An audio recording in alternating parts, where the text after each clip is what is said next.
JudgeCast, this is episode 17 in our series of YouTube videos focusing on how to become a level 1 judge. My name is Bryan and I'm joined this evening, afternoon, morning drive to work by the one and only Charles Feather. Hello. And the one and only Marco Sanchez. Hello, everybody. And before we dive into it, we have to give a shout out to our sponsor. This episode and whole series of learning how to be an L1 is sponsored by Judge Foundry. Judge Foundry is a membership-based nonprofit organization serving the U.S. and Canada in providing certifications for tabletop gaming officials. They manage everything to do with obtaining and maintaining your certification and provide educational resources just like this one to ensure that every Judge Foundry certified judge has the knowledge and skills that they need to be successful. When it comes to running Magic events at your local game store or at a larger international convention, Judge Foundry is a great resource for you to certify your skills. For more information on Judge Foundry, visit judgefoundry.org and click on the orange Become a Judge button to find out how you can earn your level. You can also join the Judge Foundry Discord to chat and interact with the Judge Foundry judging community in the US and Canada. The links for both are in the description below. In this episode, we're going to discuss keyword abilities. We won't cover every corner case in depth, but if you wish to go deeper or explore topics outside the scope of what is needed for the Level 1 exam, you can delve into our extensive library at judgecast.com or search for us in your podcast app of choice. Our podcasts are typically at least an hour, so you get both more detailed discussion, humor, insight, and of course, our stentorian descanting. All right. So in last episode, we talked about what a keyword action is. In this episode, we're going to be talking about keyword abilities. In the last episode, we said a keyword action is typically an English verb. It's something you do, and that's different from a keyword ability, which is typically like a noun or an adjective that describes what the card does.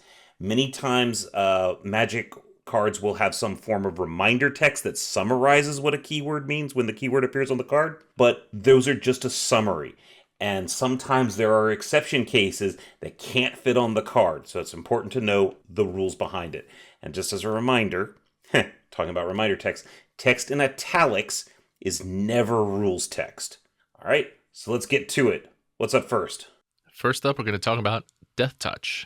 Deathtouch is a static ability that means when a creature with toughness greater than 0 is dealt damage by a source that has Deathtouch, since the last time that state-based actions were checked, it is destroyed as a state-based action. So all that rules text to say, you get poked by the thing with Deathtouch, you die. You get unalived. Also, any non-zero damage dealt to a creature by a source with Deathtouch is considered lethal damage because it's the Deathtouch, right? So you'll notice that we have been saying dealt damage by a source with Deathtouch. And that's because the rules are actually set up with Deathtouch that you can actually put Deathtouch onto spells. Deathtouch rules function from whatever zone the object with Deathtouch deals damage from, so that could even be from a spell resolving on the stack. Defender. Defender is a static ability that means a creature can't attack. Essentially, what it does is it turns the creature into a featured blocker. It can do that, nothing else. Sometimes these creatures will have an ability that allows them to turn Defender off for a short period of time. All right, we're going to now talk about Double Strike / First Strike. Both Double Strike and First Strike modify the combat damage step. All right, getting into some rules minutia, but if at least one attacking creature or blocking creature has First Strike or Double Strike as the combat damage step begins, only those creatures deal combat damage in that step. Then the game's going to make another combat damage step, and all the creatures that didn't deal combat damage in that first one or have Double Strike are going to get to deal damage in the second one. Okay, colloquially, it's First Strike's damage step and then regular strike. If you think of it that way, you're not too far off. All right, it's worded this way deliberately. It's a little bit weird, and it's set up so that you can't give or remove First Strike in such a way as to either prevent a creature from dealing combat damage at all or making a Timu Double Strike. Double Strike at home? Yes, Double Strike at home. Nice. All right, next up we have Enchant. Now, Enchant is a static ability written as enchant a thing, whether it's an object or even a player. The enchant ability restricts what an aura can target and what the aura can enchant, because sometimes auras will attach to a thing without actually targeting it, but it still needs to be that quality in order for it to be on the field enchanting it. If an aura somehow has multiple enchant abilities, an aura's target must follow all of the restrictions for what it needs to be able to enchant. Equip. Equipping is an activated ability of equipment cards. The phrase equip cost means cost, attach this permanent to target creature you control, activate only as a sorcery. The cost is often an amount of mana, but can be something else, such as reducing your life total. Permanents can have multiple equip abilities, and if they do, any of them can be activated. Right? Flash. We're If old. you're over 45, that's funny. Flash is a static ability that means you may play this card anytime you could cast an instant. It also functions from any zone you could play the card that it's on. If something lets you cast a card from the top of your library and it has Flash, then you can cast it with Flash. Pretty straightforward. Yeah, as a lot of these will be. Yep. Including our next one, which is probably the most straightforward mechanic in the whole game and the most ubiquitous, flying. Now, flying is an evasion ability that sets up a restriction on how a creature can be blocked. A creature with flying can only be blocked by creatures with flying or reach, which we're going to talk about later on. This restriction is one way only, though. So any creature that has flying can absolutely block any other creature with flying. Think about a bird, they can dive down and get you, but then you try and swat at them and they just fly away and you get very sad. One funny judge lore or rules lore thing is horsemanship is essentially the exact same thing as flying, just with a different skin. Yep. So, bonus. Just some funsies. Haste is a static ability that allows a creature to attack or use activated abilities that include the tap or untap symbol, even if that creature hasn't been controlled by that player since their most recent turn began. So we've often heard of summoning sickness. Haste is a way around summoning sickness. Hexproof, that's a static ability that means this permanent can't be the target of spells or abilities your opponents control. Okay, you can still target it with your own spells and abilities. Note, though, if somehow you give an opponent's creature hexproof, the creature gains the ability, and the you in your opponents is referring to your opponent's opponents. Okay, so if I give Marcos's creature hexproof, that doesn't mean he can't target it. It means I can't target it anymore, so that's bad. There is some variants of hexproof that says hexproof from quality, like hexproof from blue or hexproof from instance. This only applies the hexproof restriction to blue spells or blue sources, or instant spells, instant sources. And when hexproof is written out as hexproof from each color or something similar, that's shorthand for a list of hexproof from white, hexproof from blue, hexproof from red, etc., etc.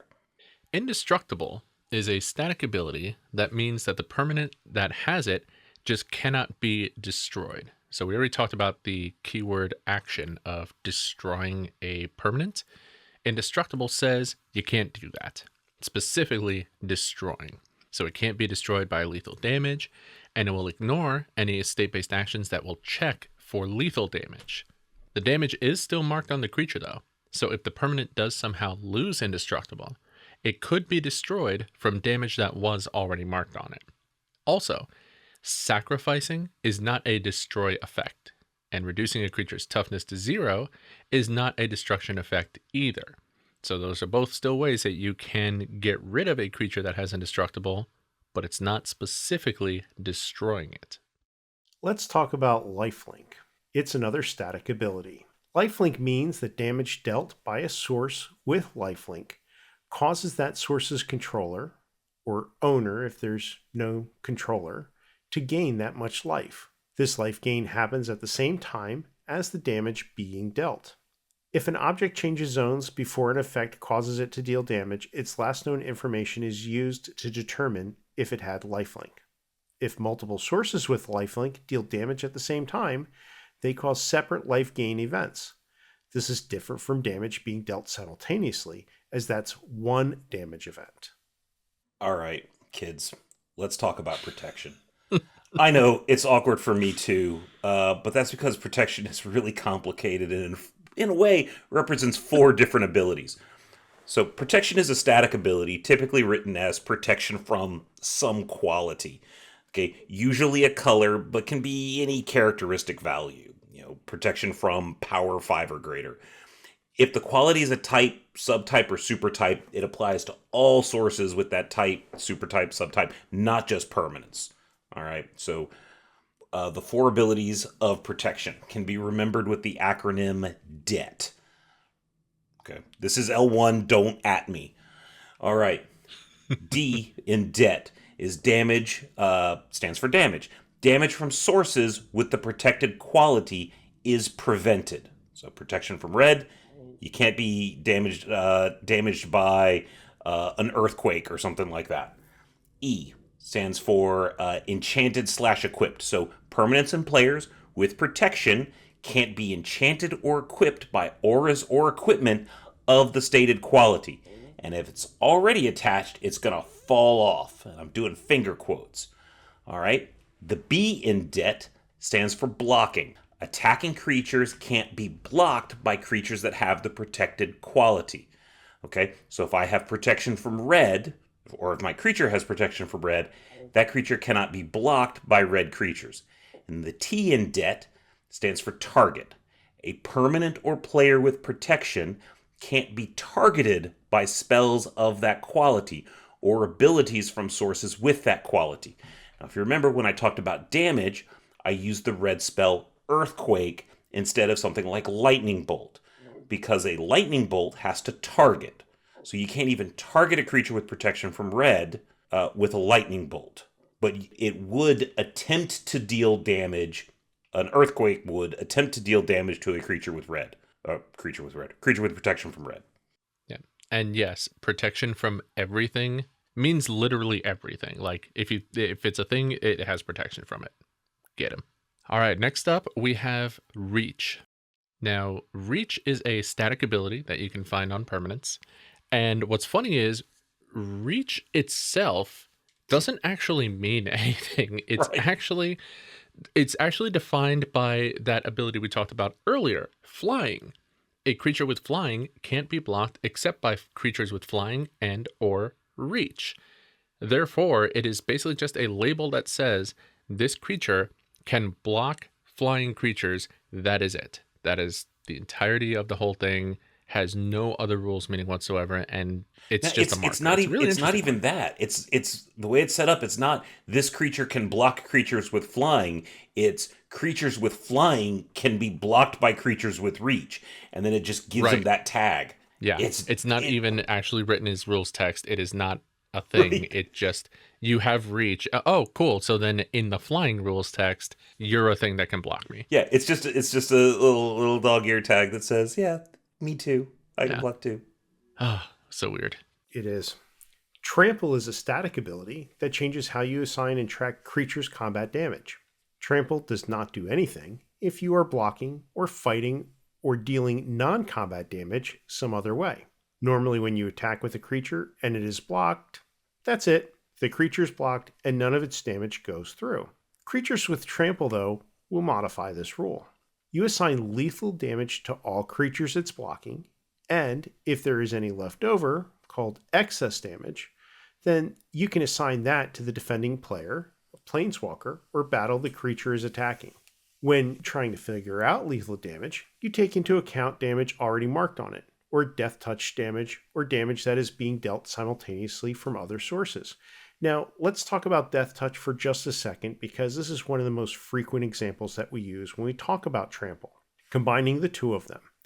Let's say that you have Tangle Mantis, that is a 3/4 and it has Trample, and it's been given Deathtouch. If you block it with a 6/6, the Tangle Mantis only needs to assign 1 damage to the 6/6 to kill it, and then the remaining 2 damage would go over to the opponent. Now, If your opponent had 2 6/6s and you attack with Tangle Mantis and they block with both of the 6/6s, which they can do, and you've given your Tangle Mantis Deathtouch, then you could assign 1 damage to each of the 6/6s and still have 1 damage go over. You just have to assign lethal. A variant of Trample is Trample over Planeswalkers. And that means... Knock, knock. Who's there? Interrupting cow. Interrupting cow. Moo! All right, Vigilance. Vigilance is a static ability that changes how creatures are declared as an attacker.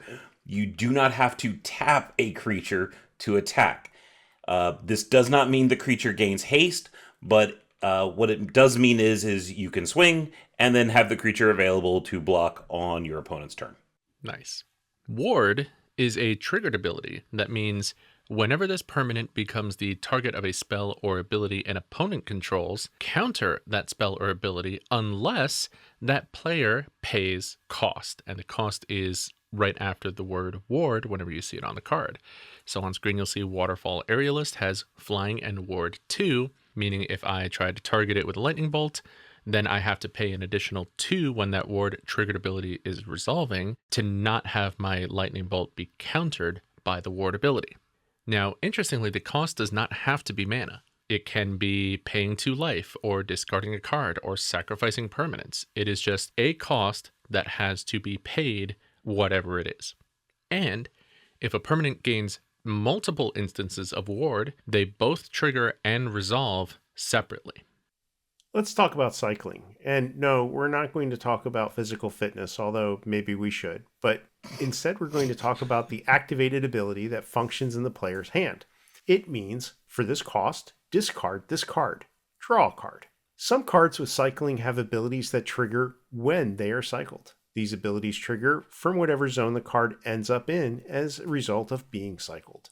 Also, these abilities will be placed on the stack on top of whatever effect you're looking for from the cycle. There is a variant of cycling that's called type cycling. Well, we call it type cycling. It's really called island cycling or plane cycling, whatever. And it's type cycling cost means discard this card, search your library for a type card, reveal it, and put it into your hand. Then shuffle your library. This is a way of searching for specifically an island or a plains or a mountain. All right. Flashback is a keyword that appears on instants and sorceries, and it represents 2 static abilities. The first one functions in the graveyard, and it means, for flashback cost, okay, you may cast this card from your graveyard if the resulting spell is an instant or sorcery by paying cost rather than paying its mana cost. So the wording there is a little weird, but it's to make sure that the spell that you end up casting and you don't do any shenanigans, that the spell that you are casting is an instant or sorcery. And then the second means if the flashback cost was paid, exile this card instead of putting it anywhere else anytime it would leave the stack. Now, if the spell is already getting exiled from some other effect, then that clause isn't going to kick in because the replacement effect exiles it if it would go anywhere else. And since it's already being exiled, well, it just gets exiled because that's what it's normally going to do. Got there. Flashback is an alternate cost, and it follows all the rules for alternate costs that we talked about in one of the episodes like 10, 12 episodes ago. The spell's mana value is still printed in the top corner, regardless of what you paid for the flashback cost. The mana value is still top corner. Next up, we have a really interesting one. This is Ninjutsu. Now, Ninjutsu is an activated ability that actually functions while a card with a Ninjutsu is in a player's hand. Ninjutsu will always be written out as Ninjutsu and a cost.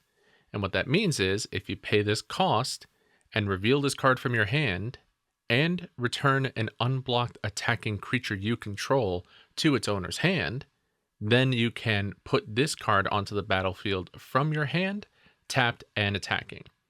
Flavor-wise, it's like, oh, I'm attacking with this innocent little 2/2 bear cub. Oh, no, surprise, it's actually a ninja. Surprise. Flavorfully meaning that, surprise. Now, the new creature will be tapped. It will be unblocked because you've already declared an unblocked creature here. And it'll be attacking the same player or planeswalker that the original creature was attacking. You're literally just picking up one card, putting the other down. It was always that creature to begin with. If you think about it with that surprise, I'm really a ninja kind of thing. Now, the important things to note here are creatures are not, quote, unblocked until after blockers are declared in the declare blocker step. 2, returning the unblocked creature is part of the cost, not the effect. And 3, there is a 5th step in the combat phase, which a lot of people might overlook, which is the end of combat, which is after damage is dealt, but creatures are still considered to be blocked or unblocked, which is another fun time where you might want to drop in something with ninjutsu. Wild. Let's talk about Surprise! Crew. Yeah, surprise. Let's talk about Crew for just a moment. Crew is an activated ability of vehicle cards. When you see Crew N, that means tap any number of other untapped creatures you control with a total power N or greater. This permanent becomes an artifact creature until end of turn. The now artifact creature's power and toughness is typically printed on the card, although other abilities may change that. Also, based on the wording of the card, overcrewing is possible, and you can recrew a crewed vehicle as well. A creature crews a vehicle when it is tapped to pay the activated cost of the vehicle's crew ability. All right. And that's all the keyword abilities that we're going to talk about. Now, that's not all of them. Magic has had 30 years of history, and there are a lot of keyword Wait, we're not going to talk abilities. about forecast? No. Aw. What about What you Shroud? doing, man? No. Okay. Like I said, there's realistically, if we were going to do a whole episode on all the keyword abilities in Magic, it would be a lot longer than Judge Foundry is paying us for. But these are the ones that are most likely to show up on your L1 exam. And if they come up in a game of Commander and you're not familiar with it, you can bring it up on your handy dandy rules app. I was hoping he was going to say handy dandy notebook there. Handy dandy yogatog.com. Nice. And while speaking of Judge Foundry, we would like to thank Judge Foundry once again for their support in sponsoring this shorter episode for helping you learn and earn your level 1 certification. Make sure to visit judgefoundry.org and click on the orange Become a Judge button to learn how you can join the Magic judging community in the US and Canada and earn your certification with Judge Foundry. Join us next time as we continue our series for earning your level 1 certification and talk about one of my favorite topics, the jar, judging it regular. And if you want to reach out to us, we have our own Discord server for judges new and old, fans, and anyone who supports the judging community. The invite link to our Discord server is in the description below, as well as our JudgeCast and individual social media links. If you're a fan of our content, make sure to like and subscribe to our channel and ring that bell to be notified of when new videos in this series are posted or when a new episode of our full podcast is released. Make sure to check out our channel's playlists for a complete L1 series, as well as a Learn to Judge playlist with episodes from JudgeCast's history focused on helping you become a better judge. And as always, you can find everything relating to JudgeCast at judgecast.com. With that, I'm Charles Featherer, and I keep it fair. I'm Marcos Sanchez, and I keep I'm Bryan Moo.